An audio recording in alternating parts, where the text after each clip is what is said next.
Hello and welcome back to the podcast. It is me, Mark, and this is episode 7 of our Skills for Life National Apprenticeship Week celebration.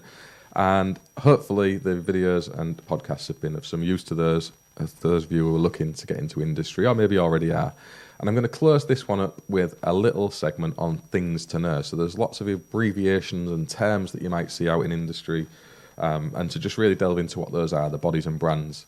We might have to be a bit rapid fire with this because we are kind of on that 10-minute limit, and we'll start right at the top with the CPS providers. So that's something you'll often hear referred to because most employers will be registered with one or the other. There used to be more, I think there is still more, but the two primary ones are the NIC, and NAPIT. So the National Association of Professional Inspectors and Testers, and the NIC one escapes me for the minute, but they're the two. They have thousands of members in there. It's basically contractors who register with those bodies, and they will come out and assess them against the UCAS standard. So there's a specific standard set out by UCAS to be a registered contractor with those bodies to do self-certification for Part P at a domestic sector. Traditionally, they used to be more trade association-led, if you like, and they still sort of are. So they do national networking meetings, if you like, so they'll have regional meetings where you can go along and attend and ask questions. They will do their webinars and technical training. They will do their road shows where they go out and give CPD and knowledge. They will raise issues in industry as well, so they kind of feed into the wiring regulations and such. And competent person schemes. It's really there to help protect consumers and also for contractors to display a level of attainment, if you like. They do check your insurances, qualifications, come out and do an annual assessment, and all those kind of things. That's kind of the CPSs. You're wondering what those are. Then there's the JIB, so the Joint Industry Board, and they often get misrepresented, I would say, in industry. And myself and Neil did a podcast with Andy Reeks from the JIB where we really tried to dispel some of that and explain exactly what it is that they do. So if you want to go off and check that out, it's the Sparks Show with Neil Bridgman. Just go off and search that. It's only on audio now, it's not on YouTube, but there is that episode there where Andy really sets out what the JIB are. But in essence, they kind of mediate between Unite the Union and the ECA. So the ECA represent the contracting industry and the employers, if you like, and Unite the Union represent employees, and they kind of have a discussion to set out, among other things, what the rate is for JIB registered employers to pay their staff as a minimum, and some of the other benefits in terms of holiday and training. And the JIB have a fund as well for people to go off and get training paid for as part of that. They do loads of stuff. It's not just as black and white and simple as that. You will be familiar with the gold card primarily, and that's the ECS card that they kind of manage and look after, where you'll be graded based on your qualifications and experience. You can get an apprenticeship grading card with the ECS, so it's not just a case of getting your gold card. There's black cards as well down the road when you go into management positions and stuff. So they look after all of that, and worth checking out that episode. That's the Joint Industry Board. Don't just see the JIB rate and think, wow, that's not enough. What are they on about? In terms of applying that to being an electrical contractor, setting a labour rate, or being an agency spark, there are other benefits that come with that beyond all of that to do with healthcare, holiday entitlement, training funds and such. It's not as black and white as that, and they're not the ones that actually dictate what that rate is. They just mediate it. So that's the JIB. The IET, now they used to be the IEE, which was the Electrical Engineering sort of Institute, and it's now Engineering and Technology.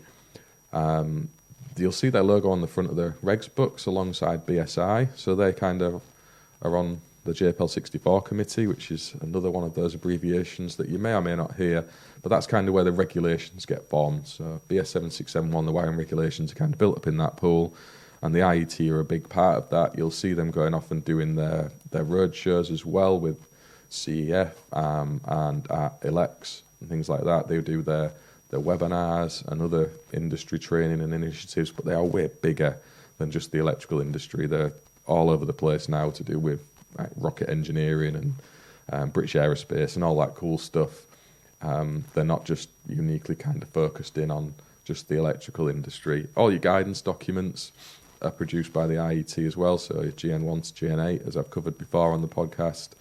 where it breaks it all out. There's some brilliant people who work for them. You can do your professional registration with them. I used to be. I've subsequently left the IET for reasons that I won't go into here and now, but you can professionally register and go through that journey of being an engineering technician, then an incorporated engineer and a chartered engineer.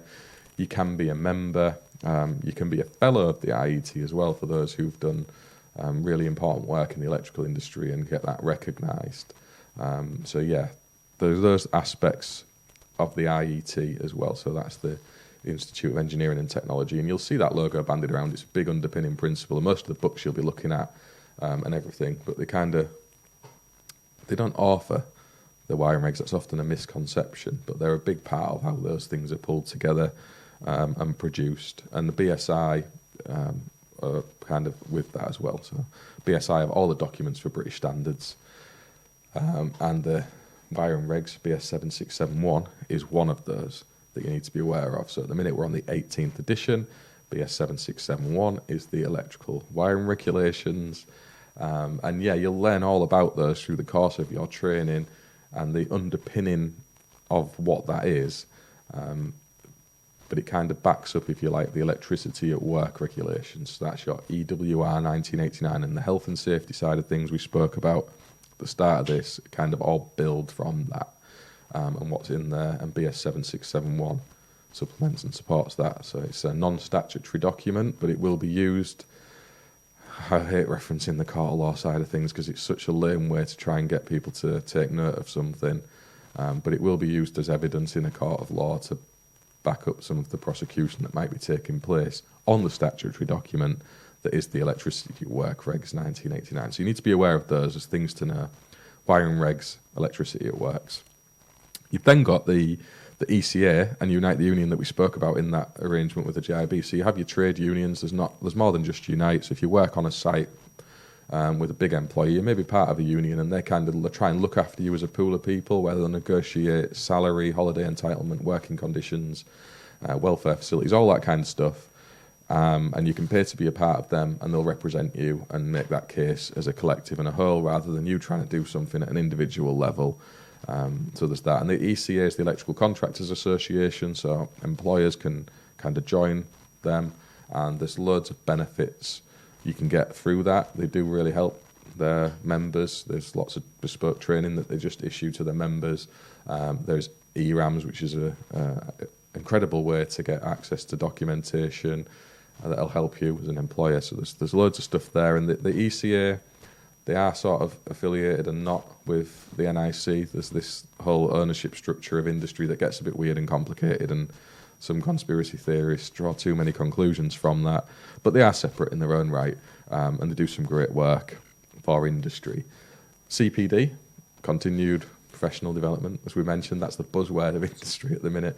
Since the Hackett report, actually, from Grenfell, it was determined that we needed to do a real levelling up of competence in all areas of construction, not just our industry. I think the issue now is we've seen it devalued to such a level that CPD is so easy to attain. What it actually once was is no longer really relevant, and it kind of makes it a little bit pointless. There's varying levels of CPD. I used to always consider CPD to be like doing your regs update course, or doing your EV course, for example, or your inspection and testing.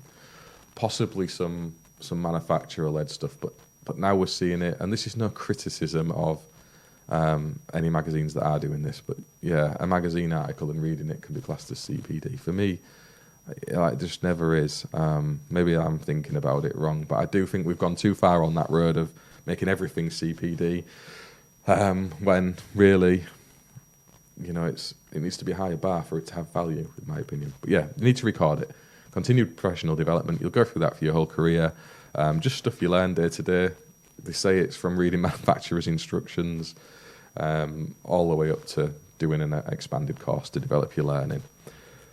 One of the great resources of industry that I think is underutilised, and that is Electric Safety First. And Richard Harvey and David Powell, who come on the podcast, work for Electrical Safety First, and they've given some key direction towards some of that stuff. The RAG, for example, is something that I've learned about through speaking with the guys, where you can ask questions of industry and loads of different parts of industry come together to discuss and back that around and give an answer on it. And they also give the best practice guides, which are absolutely fantastic, great resources, and again, totally free. So that's the ESF, Electrical Safety First. They do work with consumer protection and stuff as well, which is great at that level. But I think if you dig past that as someone in industry and look at the best practice guides, look at the RAG, and don't be afraid of asking them questions. If you've got something you're wondering about and you've asked your employer and they've maybe gone, you know what, I'm not that sure. And you're thinking, well, where do I go? Do I ask that question? Back in the day, we'd ask it on a forum. You might go off on LinkedIn and ask in a post, but you can ask the RAG, and then you can have the input of their experts and people from the ECA, the NIC, the IET, and they'll back that around and they'll give you an answer. And there's loads of other prior answered questions on there already, so well worth checking out. And it kind of all boils back down to safety at the end of the day, with the things to know, I guess, is what I'm pushing at with this. So there are the brands and bodies that you will register yourself with, or your employer will. There's the continued training you go to, and you look at some of the industry figures. And I've spoken before about the electric shock, and there were 13 deaths looking at the Super Rod report over a year-long period, so more than one a month from electrocution, which I find absolutely staggering in 2023. And we do have a bigger issue in industry with health and safety from falls from height, slips, trips and falls, and all of those things that we need to mitigate and reduce as well. But basics of staying safe at work, lots of the health and safety stuff you'll have drummed into you from day one on your apprenticeship is not box ticking. It is not over exuberance. It is something that is there for a reason, because something has happened before. Somebody has been injured or died because that wasn't done.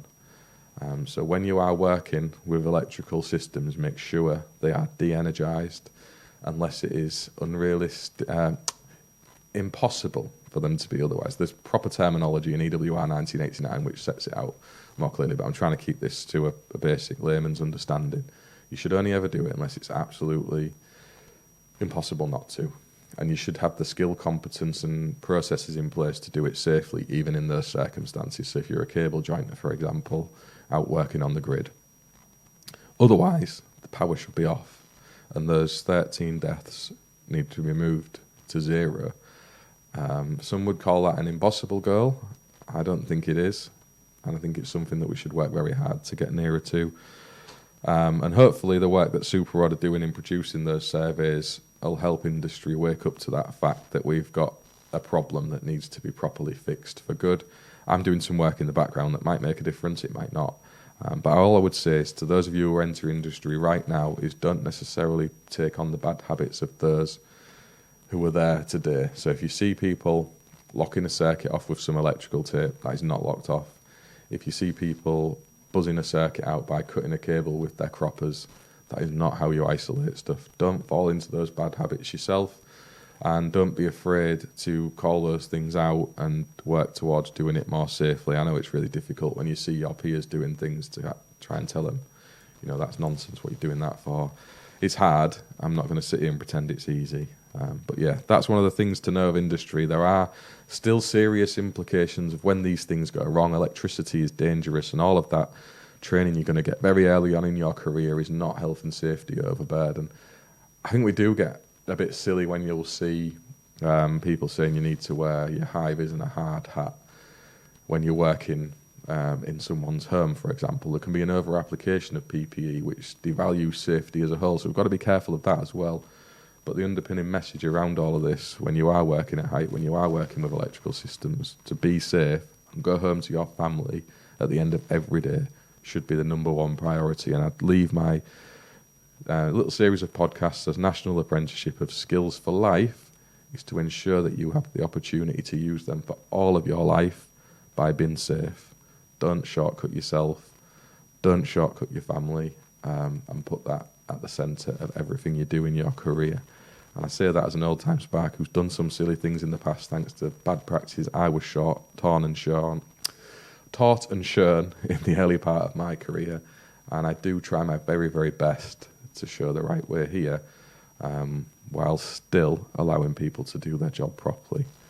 It's the whole argument of live electrical testing when you're carrying out ZS testing that I've been on and done to death with certain illegitimate training providers, I'm going to call them, is silly as well. But yes, that's the end of our little series of podcasts. I've really enjoyed doing these. I hope they have been of some use. And again, it is just me sharing some of my experiences and knowledges through doing Apprentice 1-to-1, through helping trying to build up some of these apprenticeship standards and putting myself out there on YouTube and social media, sharing the things I do week to week and day to day, and of having a small contracting business and knowing a few other electricians who have businesses and such as well. And it'll be here forever now. I shall leave this on YouTube and on podcast until the internet is switched off, and it's pretty much time proof. These things may adjust and tweak ever so slightly, but most of the principles have stayed the same for decades and decades. And I'm sure that will be the case going forward, so you'll be able to refer back to this and point people at it if it is of use to them, be that careers advisors at schools or colleges or wherever your friends and family. Please do feel free to share this on as widely as possible. I'll do my best to give it a good shove out into the social media sphere through the course of the week. And thank you all for listening, and for those of you who have commented and joined in. And if you have not caught sight of the giveaways over on Instagram or Twitter as yet, go off and check those out. That's Apprentice 1-to-1 on Instagram, electrician_247 on Twitter, and the videos on Mark the Sparky YouTube channel showing the day-to-day working activities will be linked in the description as well. Otherwise, back with more regular content. The guys are coming back, chomping at the bit to speak about topics all across industry again very, very soon. I'm excited with some of the things we've been speaking about to do with the Apprentice 1-to-1 podcast in the coming weeks and months. And until the next time, we'll see you then. So you've been listening to the Apprentice 1-to-1 podcast, and a huge shout out to our supporters and sponsors. And they are Team IMD, which is Proteus, Tamlex, Centaur, M2, and others in that group. LK Energy Switches and Controls, Modexsoft Electrical OM, Klein Tools and Superrod, Test Instrument Solutions, aka TIS, and the Installer Trades Installer Show Group. We massively appreciate that support, and thank you very much. We hope you enjoyed this week's show.